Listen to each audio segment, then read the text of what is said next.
Time once again for On Point Live. I'm Michael Horn, along with our show producer, Corey Marino. But the stars of our show, well, let's take it down to the field a little bit and see what's going on down there. Ladies and gentlemen, please welcome the star of the show, number 15, one of the great Rams all-stars of all time, Vince Ferragamo. Please welcome Vince. All right. How you doing, Michael? I'm doing great. And ladies and gentlemen, please welcome. What? He's not here. We're not talking about the Energizer Bunny. That's right. Where the heck's the Energizer Bunny? Number 78, missing in action, Jackie Slater. Welcome to the show. How you doing, Vince? Where is Jackie? Good. He's on assignment. That's all I saw here today. Corey showed me, says he's on assignment. Yeah, he's on injured reserve today. Is that what's going on? He's actually in Hawaii. You know, Annie and Jackie just celebrated their 50th wedding anniversary. We went to the ranch. It was in Anaheim. We looked at the fireworks, but he was so surprised to see all his longtime friends and family were there.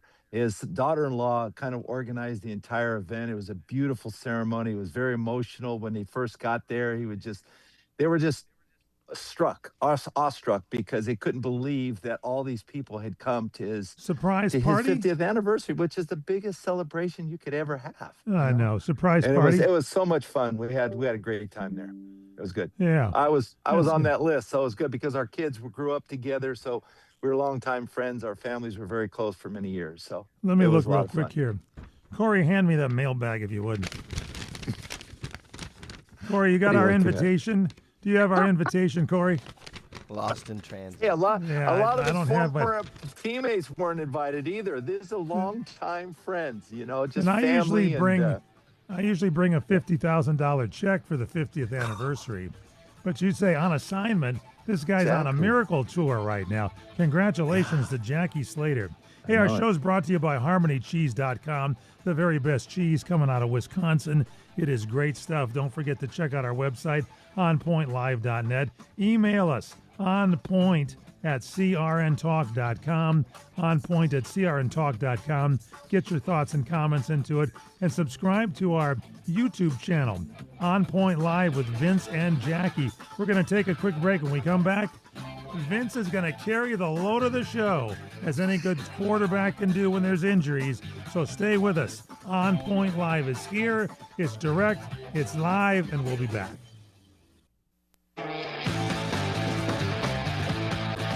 Welcome back to On Point Live with the one and only Vince Ferragamo. Jackie Slater on assignment this week. Brought to you by HarmonyCheese.com. Vince, you're broadcasting from a different location today than the CRN studios, and it looks quite green. It looks quite beautiful. Where the hell are you? Well, we're actually in the vineyard, Michael. This is the Tenuti de Ferragamo vineyard, and you can see behind me are the rows of Sangiovese and Cabernet Franc. We have about maybe 225 vines in the vineyard, and we make a beautiful Super Tuscan wine. So the grapes are just starting to get veraison. They're just starting to turn red, and so but it's still early in the season, and they still got a long ways to go. Listen, you've won a lot of awards with those wines. I know at the LA International Wine Competition, you were best in show one year, for gosh sakes. Well, it's all about the grapes and the characteristics that they produce. You have to produce good grapes before you can get good wine. And so we do a lot of maintenance and a lot of upkeep here. And it's a lot of people just growing grapes. You just plant them in the ground and just watch them grow. No, there's a lot of maintenance involved. There's spraying. We have pests that love the grapes because they're the sweetest fruit on earth. And when they get ripe, we'll get a bunch of pests out here, raccoons and, rats and bees. What do you do? We have nets. We have to cover them up. So yeah, we have to put detractors out there, Mike, basically, because the raccoons are tough. They'll rip right through the net. And, we have to trap the rats, try to keep them away. And, luckily we have a control with the nets that kind of keep the birds out. So that way there we can at least have a harvest. And It's a really a lot of fun. We have a lot of people come over for it, and they enjoy themselves. Got any bear out there? There's one winery up in Santa Ynez that has the, Good I thing. think it's Good the thing. No, big no Big Bear bears. Vineyard, and because they would see a bear in there all the time, and they'd have to fence the vineyard to keep the bear out of it. So we're Yeah. talking not small pests, we are, but also large pests too. So you're Yeah. planting Sangiovese. You got Yes, Cabernet Sauvignon. Am I right? that's correct. And What some we else? just replanted some Cabernet Franc, Mike, which are beautiful Cabernet Franc. little grapes that are growing, and it's a great blending wine and one of the wines to really consider when you're going to look at a Super Tuscan. But again, Sangiovese takes the stronghold. It's energy that it produces. You can really get the real vigor of the grape. It's more of a acidic type of grape, but it offers a great variety, a great smooth texture to it, and we actually really enjoy the grape because of what it capabilities with the food. So it does a lot of great job with the food. Really I love elevates the food. Sangiovese. You can do maybe something lighter Yeah, with it sometimes, but you add a little bit of the Cabernet and the yeah, Cabernet Franc as you have there. You're talking about a super Tuscan blend now that you've come up with, which yeah. to me is, and I've tasted your wines. They are outstanding. You can have steaks with them. You can have whatever you want to do with them. And where do we get them? Because I know it's very limited. You don't produce much. So is there a place we can get them? Do you have a website?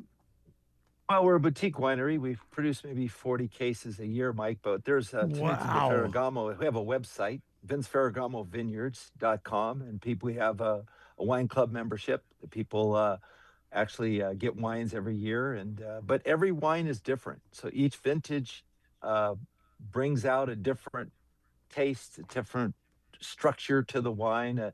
The 24 we just bottled is very bold, very more Cabernet-ish wine that adds a lot of depth to the wine, and is much different than the 23. The 23 was more acidic, more light on its feet, and structured differently. So each year it poses a different uh, a different vision, something to look forward to, is what's going to taste like. So we enjoy it each and every year.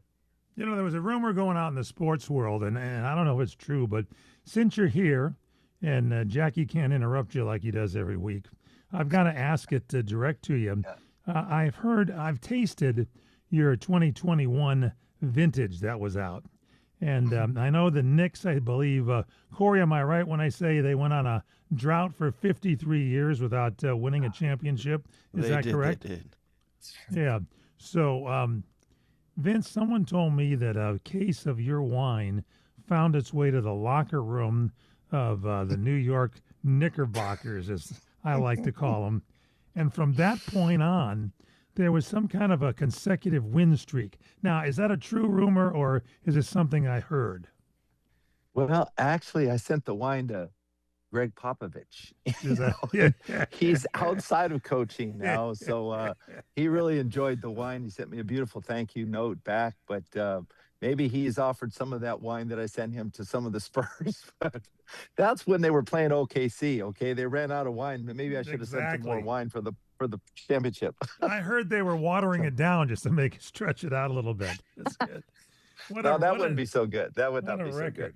I got to tell you, the one Yeah. game they lost, and we're not a political show, but, whether you love President Trump or you hate him, President Trump supported his team because he is a New Yorker through and through. But the one Yeah. game they lost was the game he went to. So if you hate him, go ahead with your hatred there and get your Trump derangement syndrome out of your system.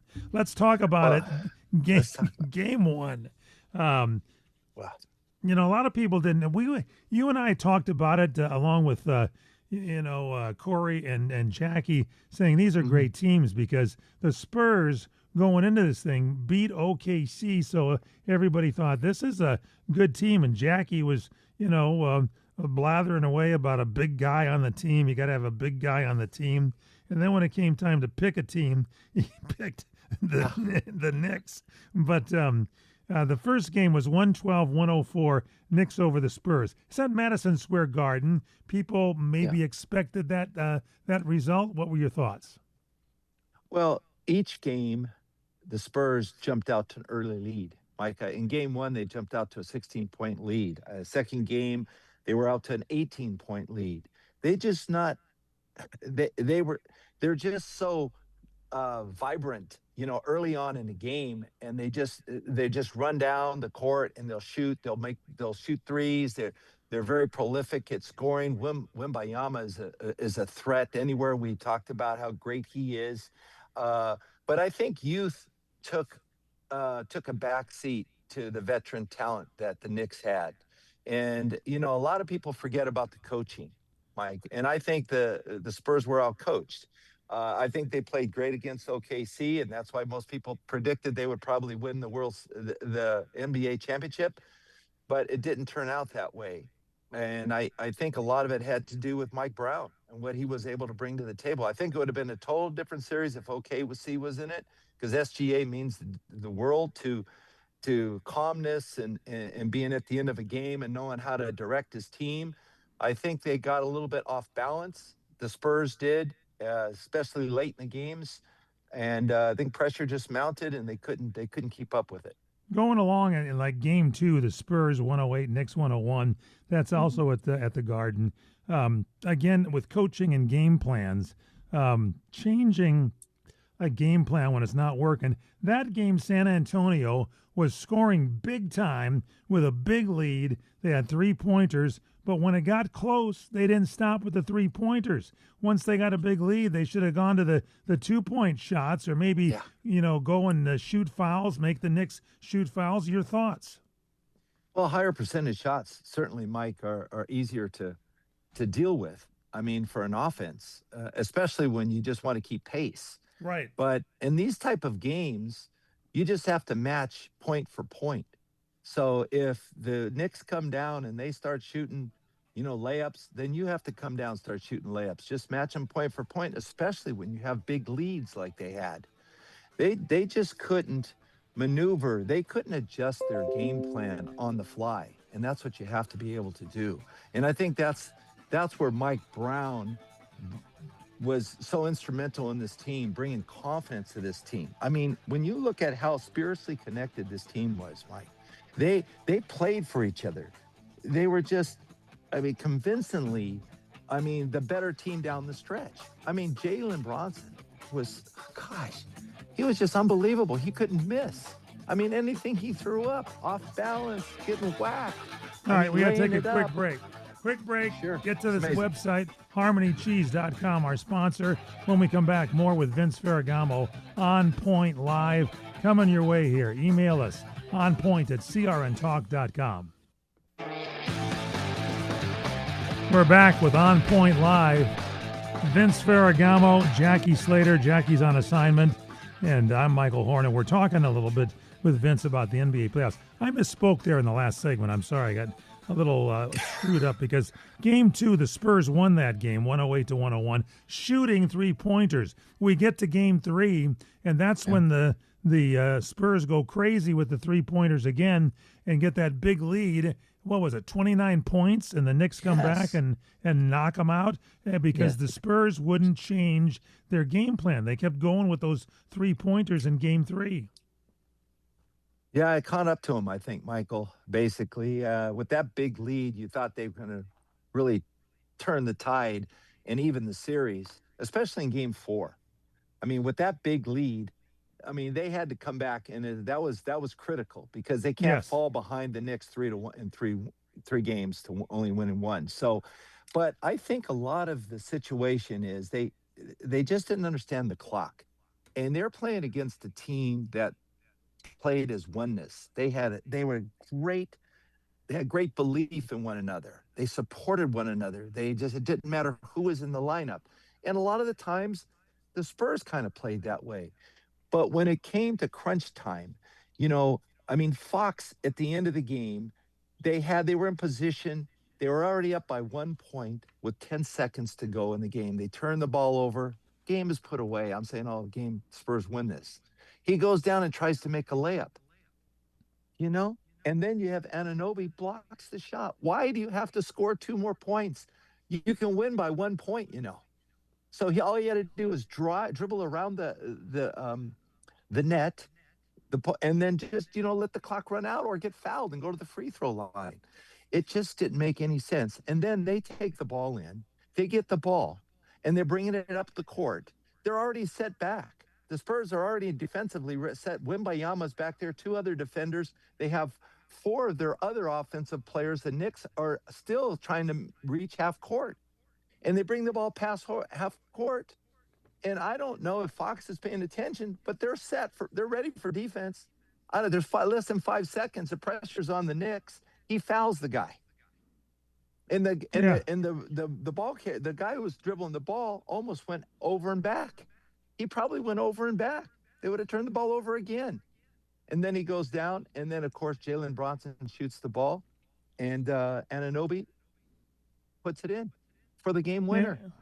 I mean, if they were dribbling the ball at the other end, the game was over. They had won. I mean, it was like a 29-point lead, wasn't it, in that game? Was that the one where they had a commanding lead? They had 29-point lead. Okay, that's the one. The largest comeback. They had three of the largest comebacks in NBA playoff championship history in this game. I turned it on. I mean, that's how much belief that team had. I flipped it over to see an episode of the Beverly Hillbillies because I thought the game was over. The game was over. And somebody called me up and said, wow, did you watch the end of that game? And I was telling Corey the next day, you ever try to find a replay of the game? Well, I did.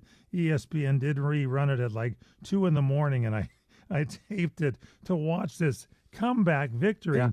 These mean the Knicks were for real. By that time, it was just history. Game 5 comes, Knicks 94, Spurs 90, kind of goes back and forth.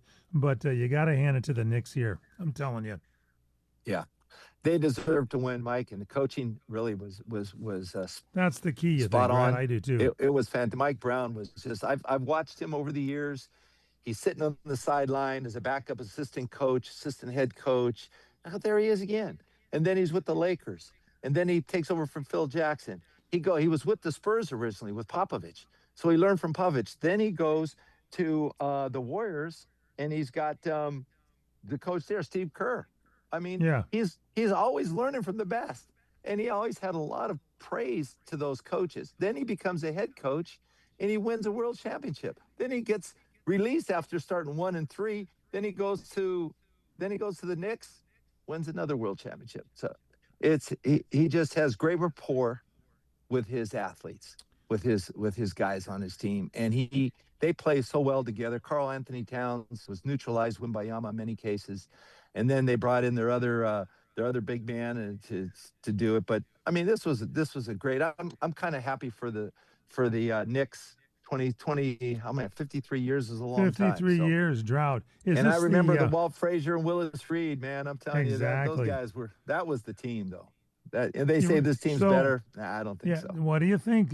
They're saying is this the greatest team in franchise history? You say no. No. That team could do anything.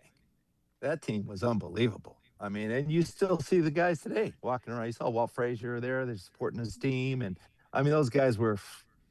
Maybe I'm just too old to think back, but I saw those guys play when I was a kid, and they were fantastic.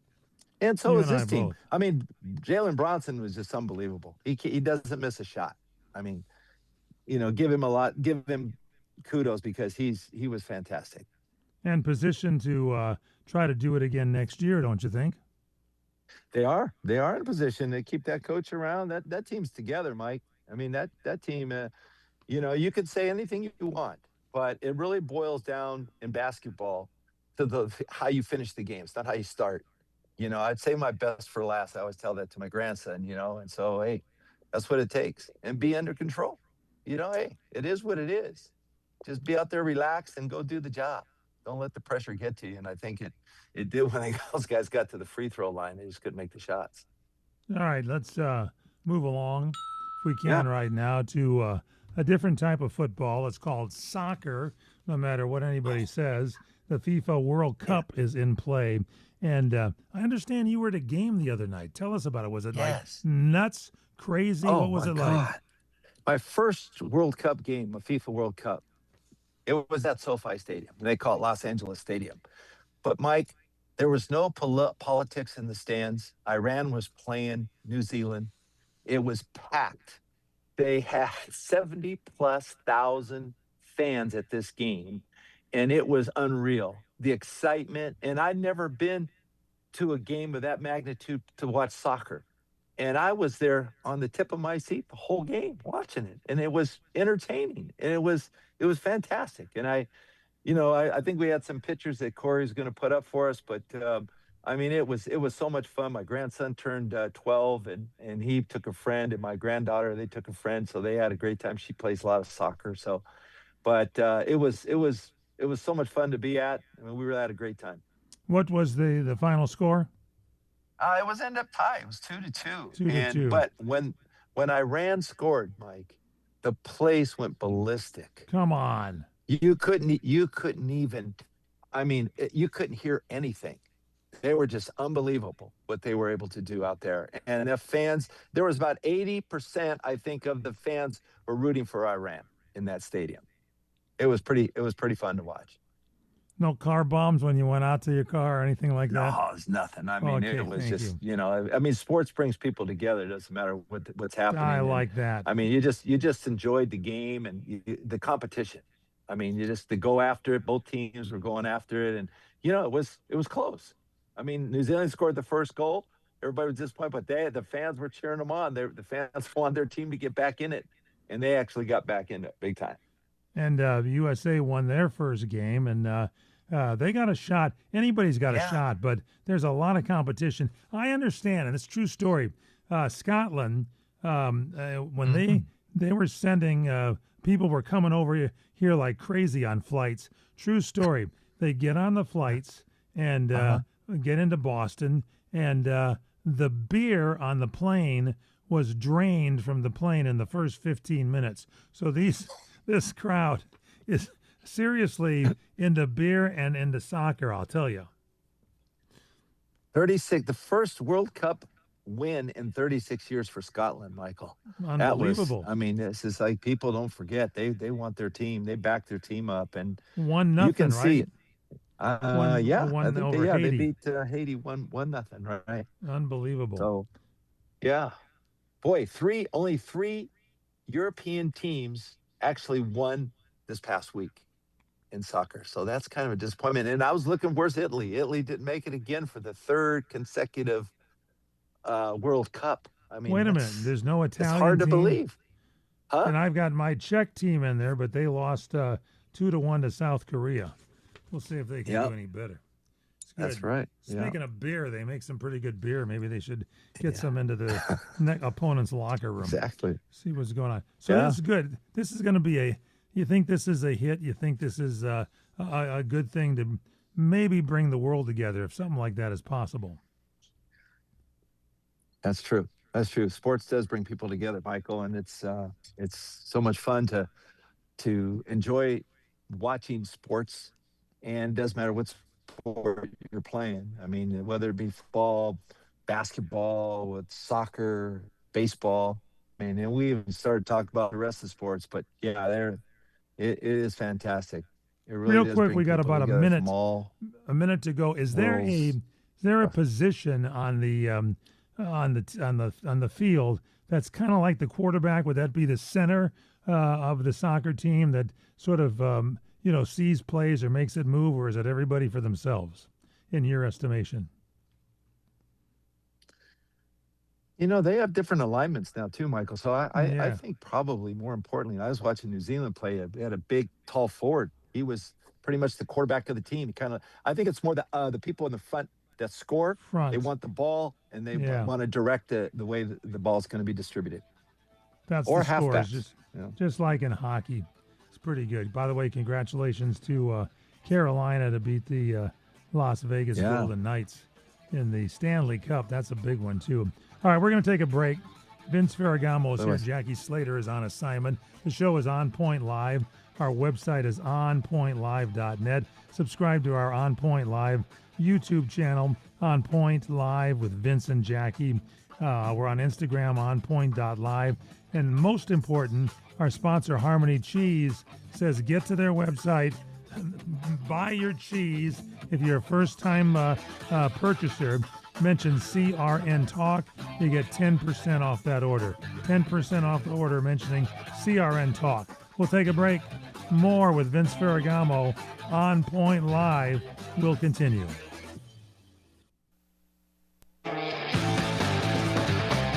Welcome back. It's On Point Live. I'm Michael Horn, stuck in the studio, but at the Ferragamo Vineyards. Vince Ferragamo, number 15 from the Rams, is there. We can't find number 78, Jackie Slater.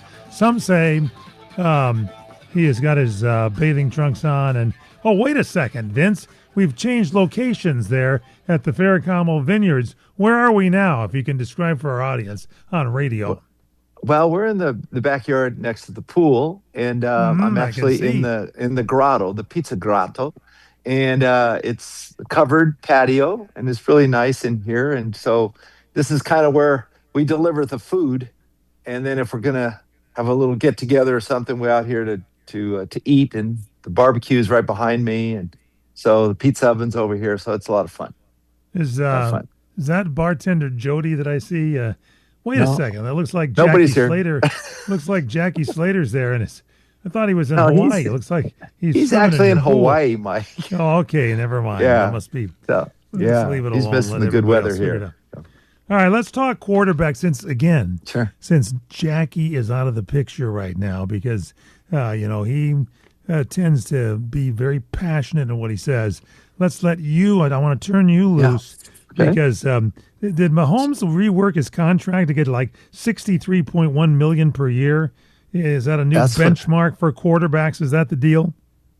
That's what it looks like, Michael. They just renegotiated his contract, and as you recall, his initial contract was extended a few years back, and I think it was very reasonable for what it set the tone for future quarterbacks. And they started coming in, and then they started renegotiating new contracts, and the prices have gone up. I mean, everything's gone up, and so now that $40 million quarterback is now $60 million, and so we're getting into that range. So it's going to open up the floodgates are going to open up, I think, for the other quarterbacks. Well, hold on, let's look at this. So the Mahomes, obviously, he's worth whatever he can get because he has been it's a benchmark amount of money, but he's a benchmark quarterback, for God's sakes. But let's look around the league a little bit and get your thoughts on this. Didn't Lamar Jackson just reworked his own deal? He's making, what, $52.5 million, with Mahomes making $63.1. Is there a remake and a deal there, you think? A new deal?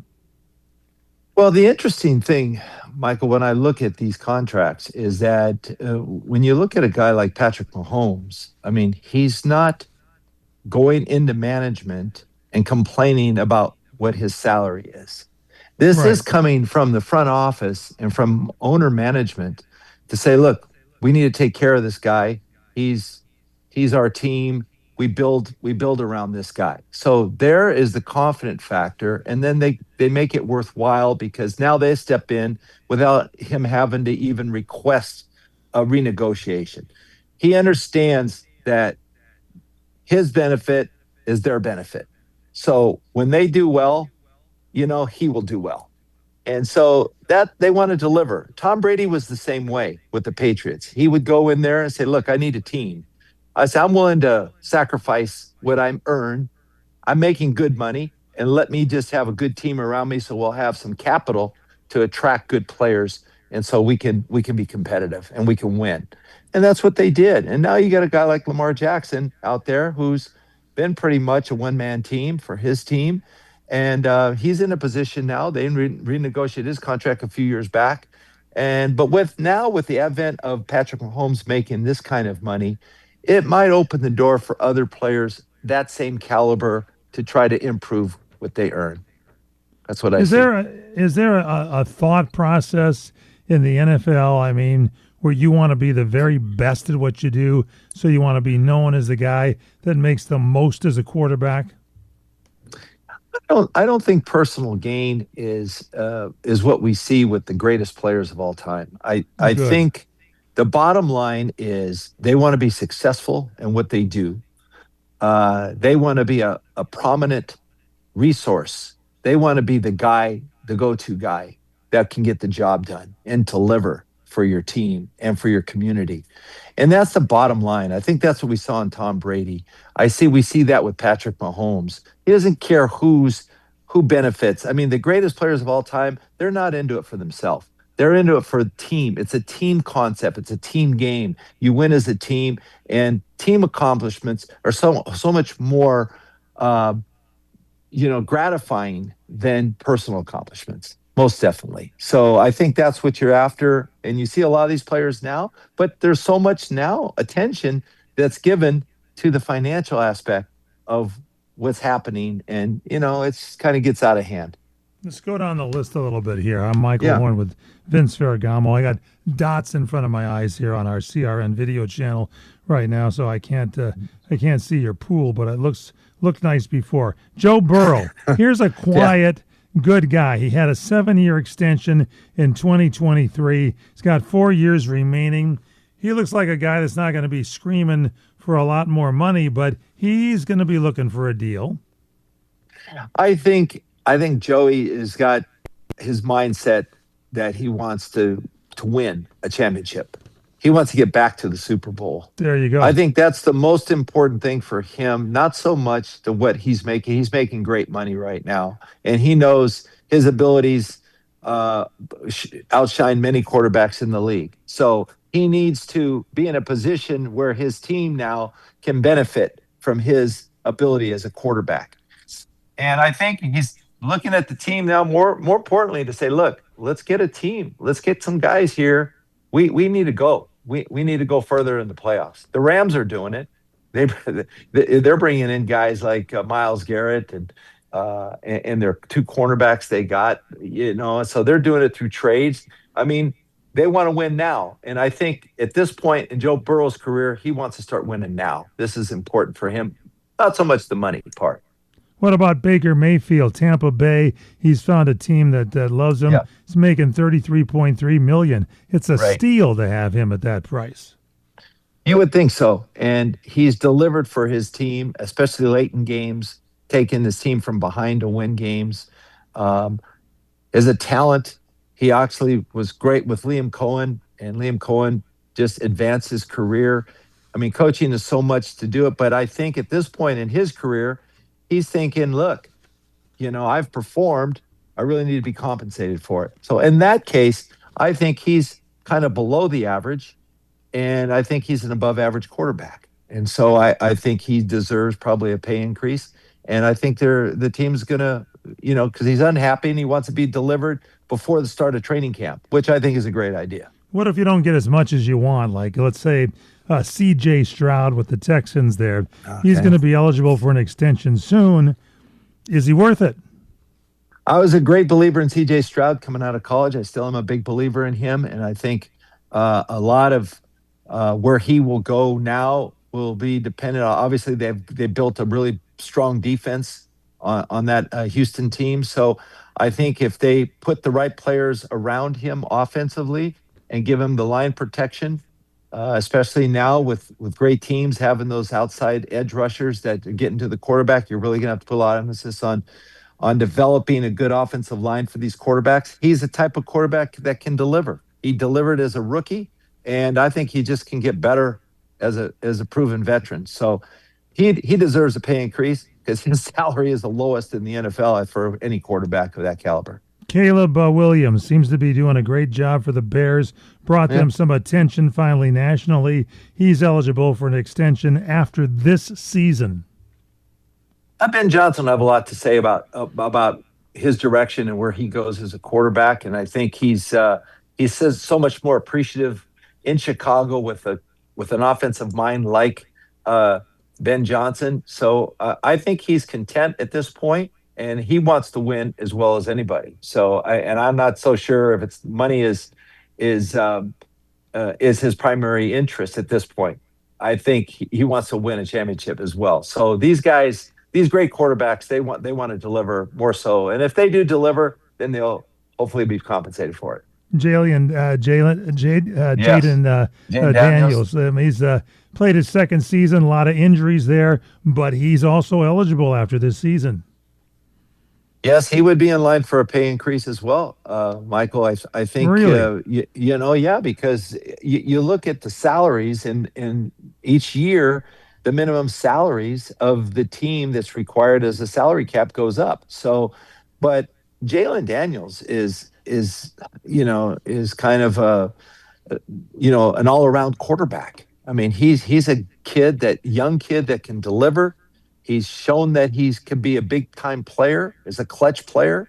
And this is the kind of guy you just you don't want to get rid of a guy like that. This guy's just too valuable for you. So you have to keep him but you got to build around him as well. So any quarterback in this league, I mean, you're not going to win any championship unless you have a great team around you and you play together as a team. You mentioned Tom Brady. Tom Yeah. Brady esque, I think, is Drake May with the Patriots. Finished second in the MVP voting Hmm. this year. He's going to Yeah. get an extension window opening up. Last year, he's going to get an extension window opening up after this season.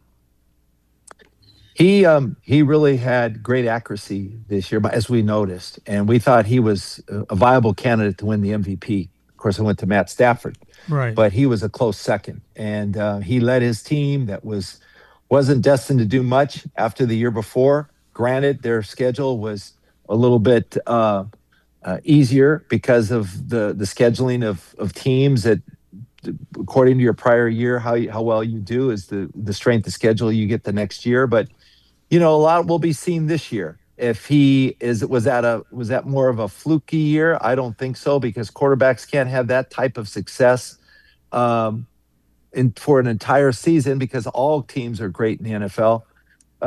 And then just come back and just lay an egg the next year. It's not possible. Let He's me he's got talent, and I think it'll show this year again. give you one more. A guy that's deserving of it, I think. Bo Nix with the Yes, Broncos.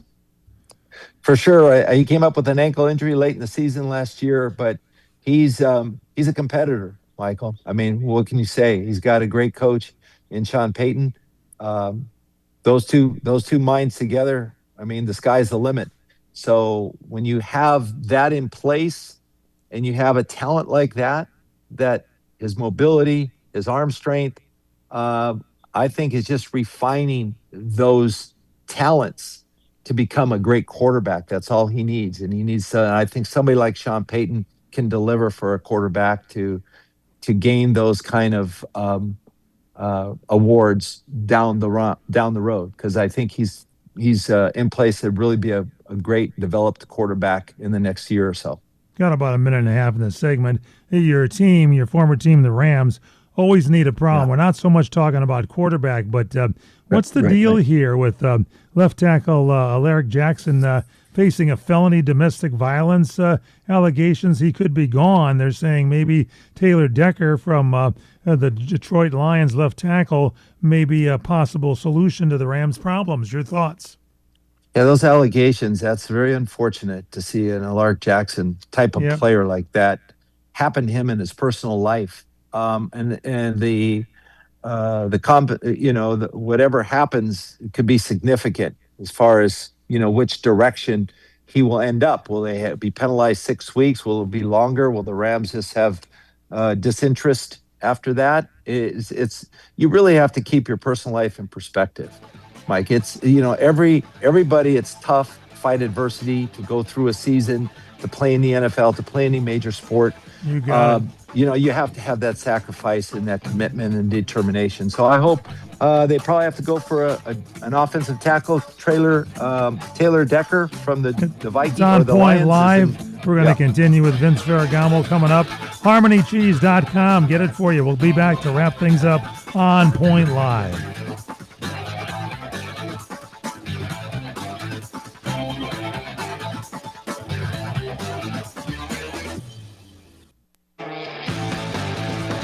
Back with On Point Live. A big thank you to our number one sponsor on Harmony Cheese on Point Live. HarmonyCheese.com is the website. Vince, you love their cheese, do you not? Oh God, it's amazing stuff, Mike. Especially with all the food that we like to use it with, and especially that grated Parmesan Grated Reggiano. Parmesan. There you Oh my go. gosh, that's so good. And then obviously the cheddar, the Merlot cheddar is great. I mean, they're all good, Mike. You just have to just dive into them and just start appreciating it. Here's the deal. Go to their website, Harmony, HARMONY, cheese, CHEESE.com. When you check out, put on CRN Talk down there and get 10% off your first order. It'll be good. All right, let's, in the last few minutes here, take a look at baseball because I know you're a fan. All-star voting is there. Shohei Ohtani and Jordan Alvarez are currently the top vote getters, respectively, in their leagues. Ohtani's got 1,165,133 votes. Alvarez got 1,015,768. These are two great players. They really are, Michael. And, it's he's a phenom, Shohei. And, it's the Angels lost when they let him go. And it just is amazing to see a talent like that. It's extraordinary. You never see a guy that can pitch, he can hit home runs and can run the way he can run in his size and his strength, his dominance. But you know what? He's the top vote getter, and obviously so. This on-base percentage and this OPS is amazing. They incorporate the strength, how far you can hit the ball, home runs, triples, and then your on-base percentage. The guy's hitting close to over 300 and a batting percentage. And so all these guys are fantastic. But, the guy that I look at, too, is a guy like Mike Trout. He's on the list. So Jordan Alvarez is a DH, and Shohei Ohtani DH also, but he can also pitch. In the American League, it's Jordan Alvarez, Aaron Judge, Mike Trout, Bobby Witt Jr., also great, Vladimir Guerrero Jr., Junior Caminero, and in the National League, it's Shohei Ohtani, followed by Freddie Freeman, Max Muncy, Andy Pahe, Ronald Acuna Jr., and Drake Baldwin. I think the Braves are better because Ronald Acuna Jr. is back and playing to his quality. What do you think? Well, they got to beat the Dodgers. That's a tough team. You got to get ready because, as we always say here on this show, and we'll be back again next week, hopefully with Jackie. What do we always say, Vince? Stay on point.